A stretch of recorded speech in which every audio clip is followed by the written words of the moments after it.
Okay, so let's look at number 10. Now number 10, it's a really small number. You might already be thinking a perfect square you can pull out of it, but let's pretend for a moment that you were unaware of any perfect square that existed inside of 12. But one thing you did know is you knew that you could divide out a prime number. And I'm going to start with the lowest number that we have, and I'm going to start with a 2.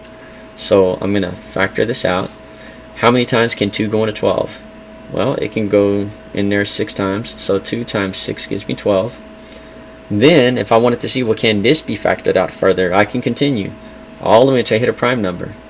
And 2 times 3 gives me 6. Now notice 3 is a prime number.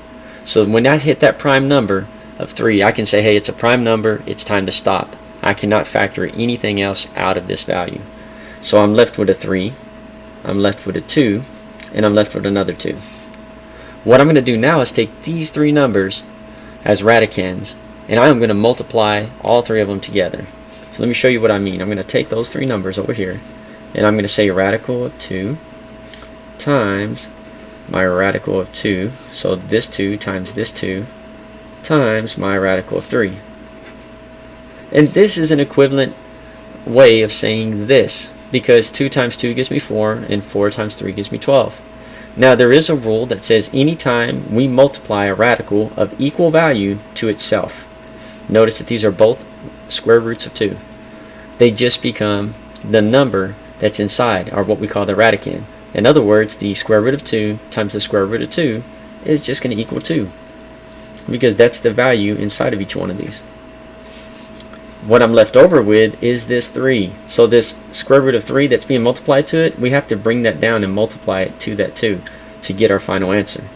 And remember, we don't have to write the multiplication sign because it's implied, because this number, it goes before the radical, just like a coefficient goes before a variable. So we have 2 times the square root of 3, and that is our final answer.